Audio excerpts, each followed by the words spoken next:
I'm Thank curious you. though, why did you stop doing pet sitting? Was it because of COVID in Virginia with all the rules? That's what I thought. Virginia shut us down for 3 months. Yeah. And then I'm not in Virginia. Like I'm in Right. El You're Paso. right. Right. So we had this office in one of the most expensive rental markets Of in the course. world.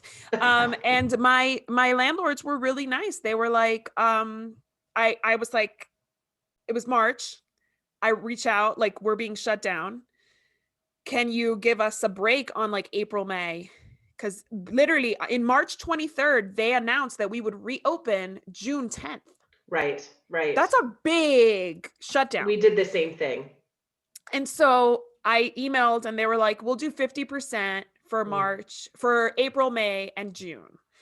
And then June rolls around and we're ready to open. And I send an email to my hundreds upon hundreds upon hundreds of clients, active clients that we had. And I was like, what are your plans? And everybody said we have zero need for dog Right. walking, pet Right. sitting in the near future.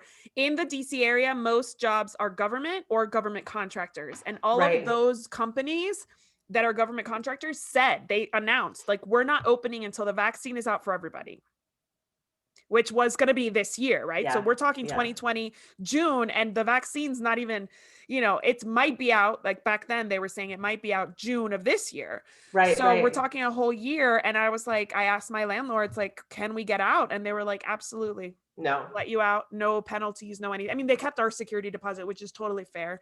And we got out. And then, I mean, there was no, like, we had to toss keys. We had to just let people, give their keys back or toss them. I had to let all my employees go. And I was like, It's awful. to restart this from this far away, it's Right. going to be impossible. Right. It's going to be impossible. I have to be there in order to rebuild. Right. A business partner, but she had other stuff going on and she was a minority business partner. So really it would fall on me. And so I was like, this is an impossibility and it's not worth it. It's just not worth it because the demand's not there. So like come Right. June of next year, am I going to really start this up? Or am I going to wait 2 years? And when our clients have, and DC is very transient. So like all those government contractors, all those government employees, a lot of them come in for 3 years and leave. Correct. So Right. by the time we were ready to restart, all of those active clients would have moved away. We had a Right. ton move during COVID. So it So was many just like, people have moved. yeah, exactly. So it was like, you know what? This isn't worth it anymore. And my mom asked Mhm. me, my mom has very good advice and she's a very wise woman. And she said to me, like, I literally called her that day. I knew immediately when I saw the shutdown was 3 months, I was like, we need to shut down. We're done. And it was Yeah. like, it was like instinct. And I called her and I said, Mom, like, I'm going to have to shut down my business. My business is done. And she was like, would you start your business today? Like outside of COVID, if you were like, would you living in El Paso, having 2 small children, because I had just had my second child, she was a month old. She was like, Oh my would you gosh. start the Wag Pack in Northern Virginia? I was like, of course I wouldn't. Would I, a person who lives in El Paso, open a business in just the DC area? No. She was like, well, then you have your answer. Yeah, absolutely. That is your answer. Yeah. But now you're on to bigger, better things.